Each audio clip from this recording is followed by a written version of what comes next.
अस्सलाम वालेकुम नाज़रीन, वरक़त ताज़ा यूट्यूब चैनल में आप सभी का खैर मक़दम है। नादिर म्युनिसिपल कॉर्पोरेशन इंतखाबात के लिए हालिया दिनों प्रभाग रचना का ऐलान किया गया है, लेकिन कुछ वार्डों के कुछ प्रभागों के रचना में लोगों ने एतराज़ जाहिर किया है।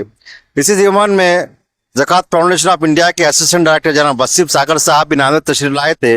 उन्होंने हमारे नुमाइंदे से बातचीत करते हुए कहा कि इस वार्ड रचना पे जो जिस तरह से वार्ड होनी चाहिए वैसी नहीं हुई, और कुछ वार्डों को जो उसके प्रभाग असल प्रभाग से अलग कर दिया गया है। इसके अलावा नादिर म्युनिसिपल कॉर्पोरेशन के साबिक़ा कॉर्पोरेटर जनाब मुंतजिब साहब ने भी इस ज़मीन में एतराज़ जाहिर किया और कलेक्टर के पास अपना एतराज़ दाखिल किया है। आज जिन दोनों से हमने बातचीत की, आइए वो क्या कहते जानते हैं। शुक्रिया। नगर पालिका की रचना को लेके क्या आक्षेप नजर आया आपको? मैं दिल्ली से हूँ, Zakat foundation of India assistant director हूँ डिलिमिटेशन का। डॉक्टर सैयद जफर महमूद साहब हमारे चेयरमैन हैं। उनके नेतृत्व में हम पूरे हिंदुस्तान में प्रभाग रचनाओं पे काम करते हैं। हाई कोर्ट भी जाते हैं, सुप्रीम कोर्ट भी जाते हैं। पिछली बार हमने औरंगाबाद म्युनिसिपल कॉर्पोरेशन का केस दायर किया, उसमें 4 साल से स्टे था, अभी स्टे खुला है। और यहाँ पर जो डिलिमिटेशन हुआ है, दरअसल डिलिमिटेशन 3 प्रकार के होते हैं।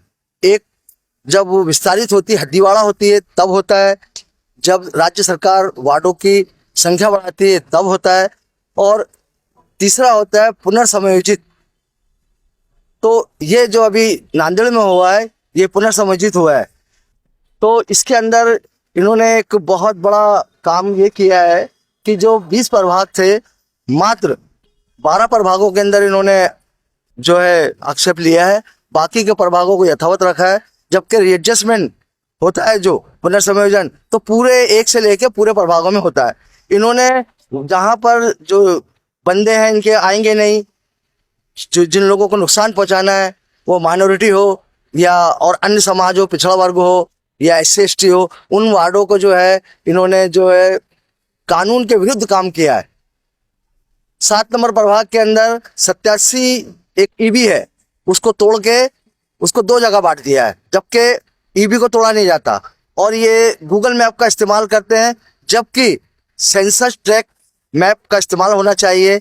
आपको पता होना चाहिए कि ये आबादी के अंदर कौन सी कॉलोनी में कौन से समुदाय है, वो उसके हिसाब से परगणक गटों को आगे पीछे करके सामान्य वार्डों को आरक्षित में डाल देते हैं और आरक्षित वार्डों को सामान्य में डाल देते हैं। लेकिन फिलहाल अभी आरक्षण का मामला नहीं है, लेकिन ये पहले से ही इस तरीके से उसका विभाजन करते हैं कि सामान्य वार्ड आरक्षित हो जाए और आरक्षित वार्ड सामान्य हो जाए। ये लोकतंत्र की हत्या है। पहले ही इन्होंने एक हत्या ये करके रखी है कि भारत में महाराष्ट्र और गुजरात 2 राज्य ऐसे हैं जहाँ पे प्रभाग रचना से मल्टीपल सिस्टम से चुनाव होता है, कहीं पर हिंदुस्तान में नहीं होता है। 4 का प्रभाग बना दिया। अब एक गरीब आदमी कैसे चलाना लड़ेगा? एक मिनी विधानसभा हो गई 4 के प्रभाग में, एक तो इससे वंचित हो गया। और आर्टिकल 243T का उल्लंघन है सीधा सीधा। 1992-93 में जो 73वां संविधान में संशोधन हुआ था, उसका मुख्य उद्देश्य था कि छोटे छोटे समुदाय को रिजु राज मिले। इन्होंने खत्म कर दिया वो रिजु राज। अगर मान लो कोई एक वार्ड में आपके यहाँ पिछली बार सिख था, उसके वार्ड को 2 जगह बांट दिया, हमने ऑब्जेक्शन लिए, अब की फिर उन्होंने यही करा। अब उनका 1-2 प्रतिनिधि जाते थे, वो जाएंगे नहीं यहाँ से। किसी कोली समाज का आदमी हो या कोई माली समाज का आदमी हो या कोई सिख ईसाई हो, वो वंचित हो जाएगा। एक आदमी को 4 वोट डालने का कहाँ अधिकार है संविधान में? विधानसभा में भी करो, फिर यही लोकसभा में भी करो। तो ये राज्य सरकार की मनमानी है। अब की जो चुनाव परिसीमन हो रहा है, ये राज्य सरकार करा रही है। उसने इलेक्शन कमीशन को अधिकृत किया है, वो लोग इसमें इन्वॉल्व है। सीधे इलेक्शन कमीशन इन्वॉल्व नहीं है। और राज्य निर्वाचन आयोग के जो मार्गदर्शन कर्म मांगे, सीधे सीधे उसका उल्लंघन कर रहे हैं। हाईवे क्रॉस नहीं करना है, SC के क्लस्टर को तोड़ना नहीं है, वो भी तोड़ा गया। हाईवे क्रॉस करना है, वो भी नहीं, वो भी करा गया। हर वो काम किया गया जो इन्होंने खुद अपने मार्गदर्शन खुद बनाया है, उसी का उल्लंघन कर रहे हैं। इसको सियासी तौर पर चैलेंज कर सकते हैं, कानूनी तौर पर चैलेंज कर सकते हैं। मसला ये आता है यहाँ पर कि ये इतना लेट काम करते हैं। अभी इन्होंने क्या कहते हैं, 15 तारीख के दिन आक्षेप की तारीख खत्म हो गई, अभी परवानी की भी खत्म हो गई। 19 तारीख को उन्होंने सुनवाई दे दी। 19 तारीख को सुनवाई हो जाएगी, उसके बाद तुरंत आरक्षण का काम करेंगे। आरक्षण का काम करते ही साथ राज्य निर्वाचन आयोग चुनाव की तारीख डिक्लेयर कर देगा। फिर आर्टिकल 329 में यह कहा गया है कि जब निर्वाचन की प्रक्रिया चलेगी, न्यायालय को आधिकारिकता ही नहीं है। कौन जाएगा, कैसे जाएगा, कितना टाइम है? तो ये प्री प्लान था इसका मतलब? पूरा प्री प्लानिंग के हिसाब से ये चुनाव हो रहा है।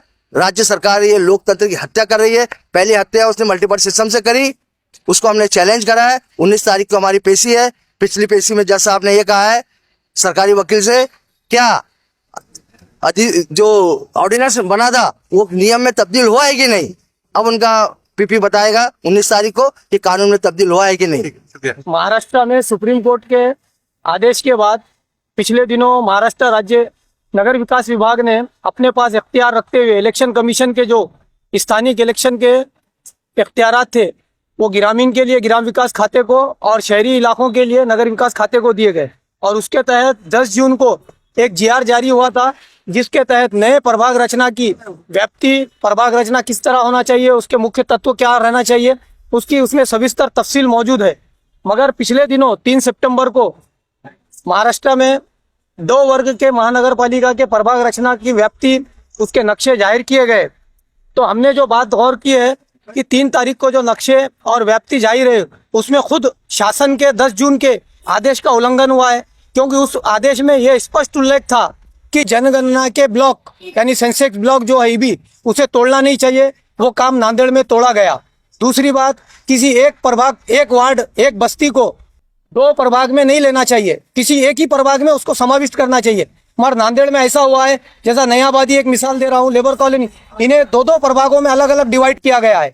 शक्य तो उसमें लिखा गया था कि शक्य तो एक प्रभाग में एक ही बस्ती समाविष्ट करो, दूसरी बस्ती लेना है तो दूसरे प्रभाग में आएगी।